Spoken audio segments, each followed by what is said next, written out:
Waspada. Solusi Pajak Madya Jaksel 2. Assalamualaikum warahmatullahi wabarakatuh. Salam jumpa Waalaikumsalam. kembali dengan podcast KPP Madya Jakarta Selatan 2 yang informatif, solutif, dan awesome. Wah. Podcast kita di pertengahan tahun 2025 sebelum liburan anak sekolah ya, Bapak-bapak ini. Kami update dulu aturan terbaru yang fresh from the oven. Awal bulan Juni 2025, terbit banyak aturan Direktur Jenderal Pajak yang juga baru kami dapat ilmunya minggu lalu, kawan pajak.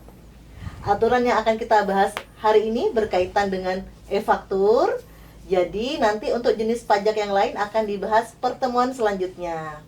Apa dan bagaimana aturan per dirjen tersebut akan kita bahas dengan narasumber hebat kita yang sudah pasti tidak diragukan lagi ilmunya. Ada Pak Tri Wibowo dan ada Bapak Muhammad Faisal Rizdiana. Bagaimana kabarnya ini Pak Tri dan Mas Faisal? Baik, semangat tetap. Harus semangat dong Iya, ya. alhamdulillah. Kita tidak bahas isu. Podcast kita terakhir di KPP Mat Selada. Kemungkinan ya, isu Kemungkinan. mutasi santer banget ini. Iya. Oke, sudah tetap semangat ya. Semangat Oke, selalu. biar semangat saya kasih pantun dulu, boleh dong? Oh iya, harus. Siap. Merah, kuning, hijau, warna pelangi. Cakep. Nah, berwarna di langit yang cerah. Artinya Artinya, ayo kita ikuti podcast kita pada siang hari ini untuk membahas Per 11 dengan narasumber yang keren ini. Pada siang hari ini kita akan membahas tentang Per 11 PJ 2025 tentang ketentuan pelaporan pajak penghasilan, pajak pertambahan nilai, pajak penjualan atas barang mewah, dan bea materai dalam rangka pelaksanaan sistem inti administrasi perpajakan. Tapi yang khusus yang ini kita akan bahas klaster e-faktur saja ya Bapak-bapak. iya, betul. Siap. Berarti kan harus ada yang melatar belakangi nih Pak Tri. Iya. Apa sih Pak Tri yang melatar belakangi terbitnya aturan ini Pak Tri? Baik, Bu Irla. Selamat siang kawan pajak semua. Semoga dalam keadaan sehat walafiat selalu. Amin. Amin. Siang hari ini tadi sudah disampaikan Bu Irla terkait podcast kita hari ini materinya per 11 ya, karena per 11 itu sangat luas. Jadi kita batasi hanya klaster e-faktur saja, faktur pajak. Ya. Faktur pajak. Iya. Sebenarnya Bu Irla ini nggak terlalu banyak sih, hanya memperbarui kondisi-kondisi yang terkini ya, karena terkait implementasi Cortex. Betul. Jadi perlu landasan hukum untuk menyesuaikan yang sudah berjalan sebenarnya selama ini. Nah, yang melatar belakangnya itu pertama pelaksanaan hak dan pemenuhan kewajiban perpajakan, ya salah satunya diantaranya pembuatan faktur pajak yang sudah dilaksanakan melalui Cortex tadi. Betul. Iya, nah ini kan belum ada landasan aturannya ya, karena yang kedua ketentuan lama Per 03 yang juga diperbarui oleh 2022 ya tahunnya, terus kemudian diperbarui oleh Per 11 tahun 2022 juga. Dan ada juga Per 17 tahun 2019, itu lebih lama lagi, itu belum menyinggung sama sekali tentang Cortex. Betul. Ya. Belum ada wacana tentang Cortex. Nah, jadi perlu nih apa-apa yang berubah di Cortex dari kondisi aplikasi yang lama perlu ada dasarnya. Nah, dasarnya adalah ini tadi diterbitkannya Per 11. Yang ketiga yang terakhir nih, Bu Irla, yang salah satu paling penting, adanya kepastian hukum. Betul. Itu paling penting ya. Setiap aturan itu, setiap ketentuan aplikasi dan sebagainya harus ada kepastian hukum biar wajib pajak nih aman dan tenang gitu, tidak ragu-ragu melaksanakan kewajiban perpajakannya. Kemudian administrasi, nah ini selalu ya konsepnya Cortex adalah filosofinya memudahkan ya, simplifikasi, kemudian administrasi, kemudian meningkatkan pelayanan juga, yaitu pembaruan, jadi modernisasi lah istilahnya ya.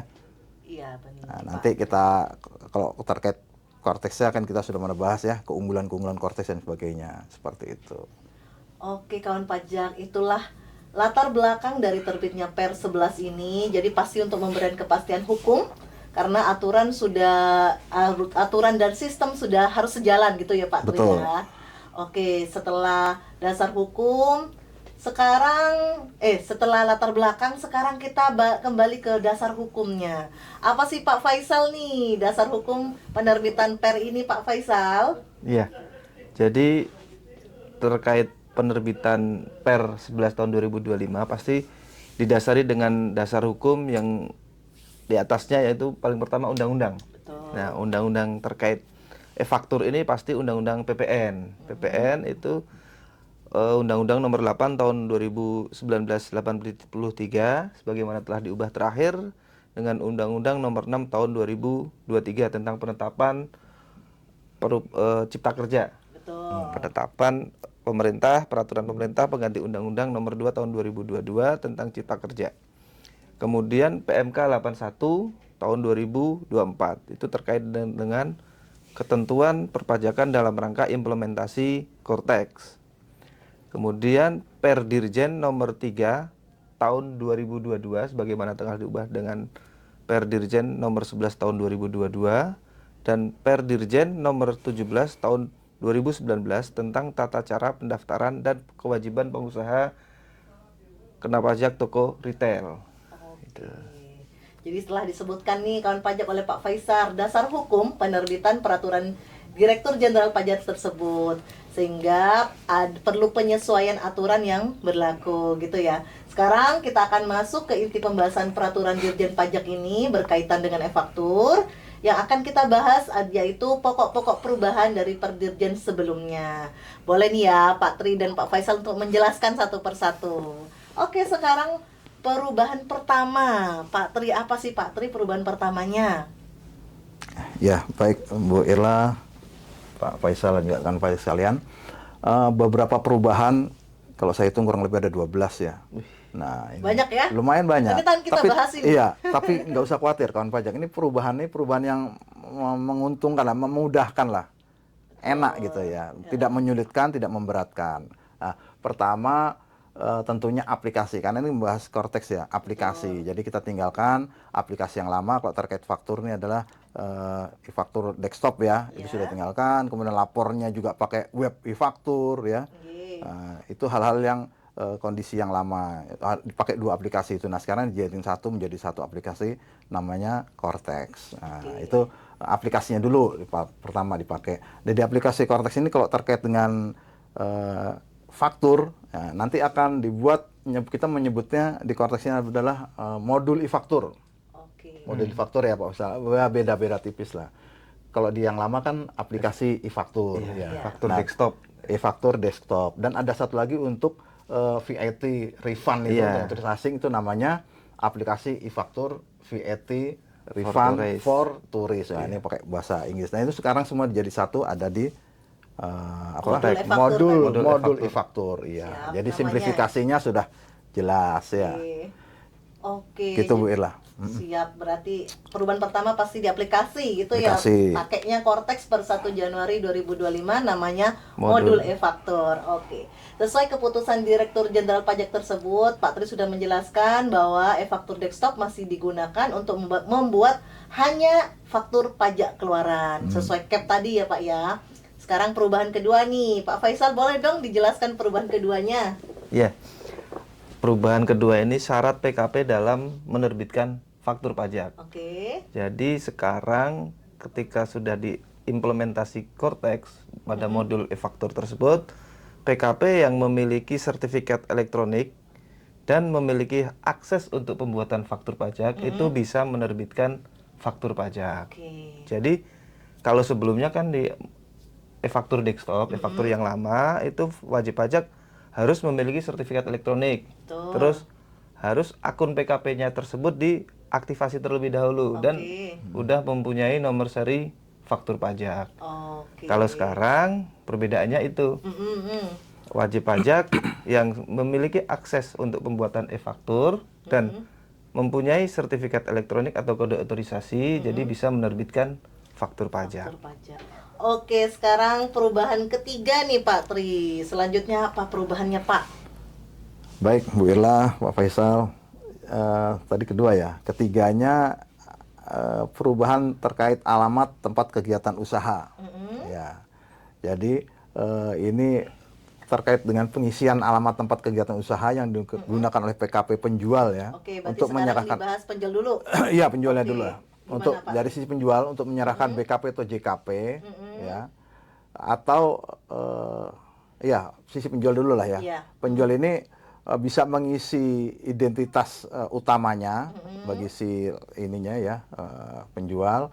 Kemudian juga alamat NPWP yang jelas NPWP si penjual. Kemudian alamat dan NPWP tempat pengukuran PKP yang diadministrasikan di sistem administrasi DJP. Identitas tambahannya, nah ini kalau identitas tambahan ini terkait dengan PKP toko retail. Oke. Untuk apa? Penyerahan BKP atas turis asing. Ya, atas turis asing. Ini turis asingnya apa? Apabila turis asing memberitahukan paspornya ya kepada si PKP retail ya. Nah, PKP ini harus membuat detail alamat Penyerahannya. ya, lokasi penyerahannya di mana. Berarti kita sebutnya dulu cabang gitu ya. Sekarang apa ya, Pak namanya? Kalau dulu kan ada namanya NPWP cabang ya. Betul. Sekarang NPWP cabang sudah nggak berlaku, diganti dengan nomor identitas tempat kegiatan usaha atau NITKU. Kita berarti singkat aja diisi NITKU ya. NITKU-nya. Di mana lokasi penyerahan si turis asing itu melakukan transaksi. Nah, di situ harus kita. Jadi setiap wajib pajak yang memiliki cabang yang dahulu cabang itu diganti nomornya menjadi NITKU yang digitnya menjadi 22 digit. Nah, itu wajib ya kalau buat PKP yang retail. Tadi toko retail. Mandatori, toko retail, iya. Oke. Kalau yang bukan toko retail yaitu opsional ya, Opsional. tidak wajib. Boleh Boleh diisikan, ya? boleh juga tidak. Ya, yang kedua, ini identitas dari sisi pembeli nih, Bu Oke, Irlan. gimana Pak? Pembeli atau penerima JKP. Nah, ini ada dua ya, sama lah. Ada identitas umum, ada identitas khusus. Oke. Kalau yang umum ya biasa ya alamat, NPWP atau NIK ya, sesuai dengan nama, alamat dan NIK atau nomor paspor yang sebenarnya atau sungguhnya. Harus sebenarnya. Ya, Pak, ya. Kalau berbeda dengan data alamat yang ada di sistem administrasi DJP ya harus segera diperbaiki lah, Lakukan disesuaikan. perubahan data gitu ya, Pak, ya. Iya. Kemudian ada alamat, ada identitas khusus. Identitas khusus ini apa?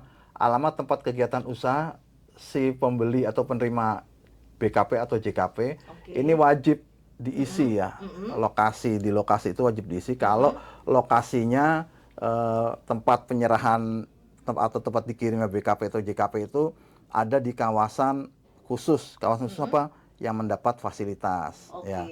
Fasilitasnya PPN atau PPNBM tidak dipungut, salah satu itu, atau yang dibebaskan. Ya. Nah, itu harus diisi wajib.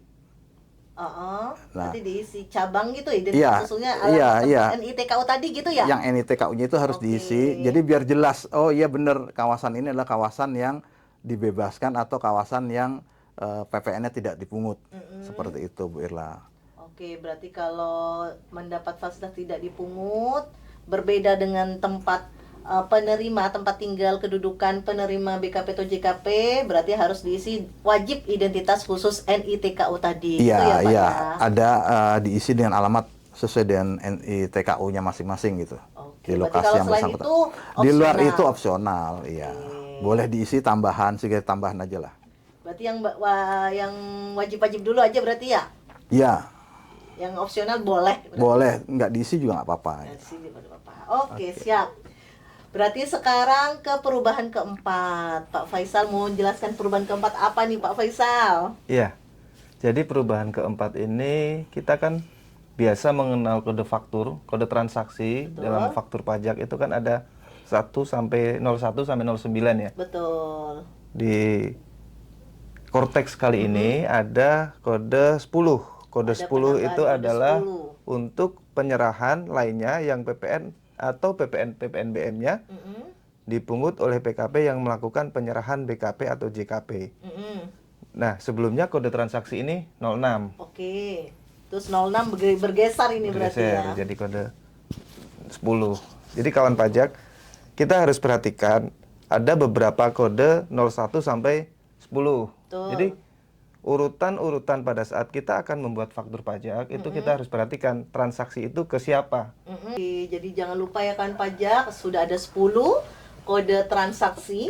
Terus mohon diingat lagi urutan transaksinya, urutan prioritasnya gitu ya, biar nggak salah pemberian kode transaksi. Selanjutnya adalah perubahan kelima. Ini Pak Wah, Tri. kelima ya. Monggo Pak Tri, jelaskan Iya. Pak Tri. Terkait perubahan kelima ini, Bu Irla dan Pak Faisal, ini adalah nomor seri ya, nomor seri ya, nomor seri faktur pajak. Kalau di aplikasi yang lama, wajib pajak atau PKP ini ingin menerbitkan faktur, harus minta dulu ya. Betul. Mohon Nomor serinya. seri faktur ya.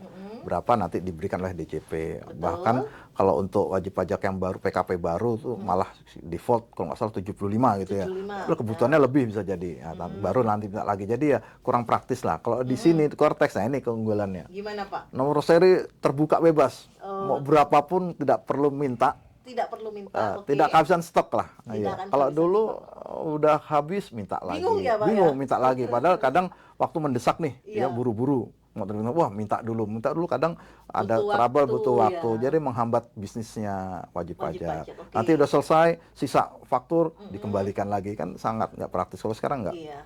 nggak pernah ada kurang, nggak pernah ada sisa. Oh, siap. Berapapun Sesuai. minta sesuai, berapapun minta pasti dikasih. Berapapun butuh ya, bukan minta.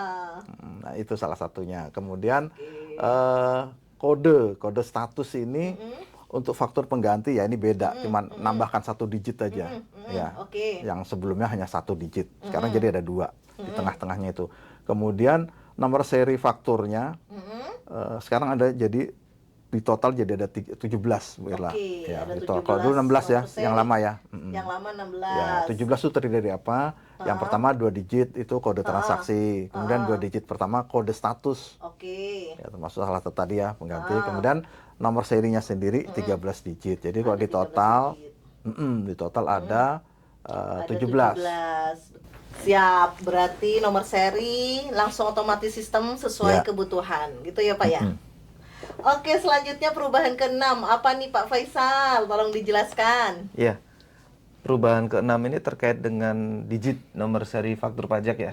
Yang sebelumnya kan ada 16 digit. Betul. Nah, di faktur modul e-faktur di Cortex ini jadi 17 digit. Oke. 17 digit itu terdiri dari 2 digit kode transaksi, kemudian 2 digit kode status, Oke. dan 13 digit kode nomor seri faktur pajak yang diterima yang diberikan oleh DJP. Oke.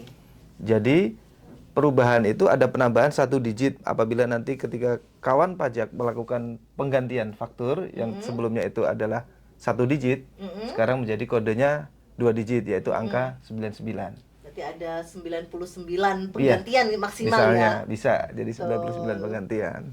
Nah, ketika faktur pajak yang diterbitkan melalui e-faktur desktop itu kan ada 16 digit tuh. Betul. Nah, Gimana tuh? nanti ketika dimigrasikan ke Cortex itu akan ditambahkan 1 digit angka 9 di digit kelima.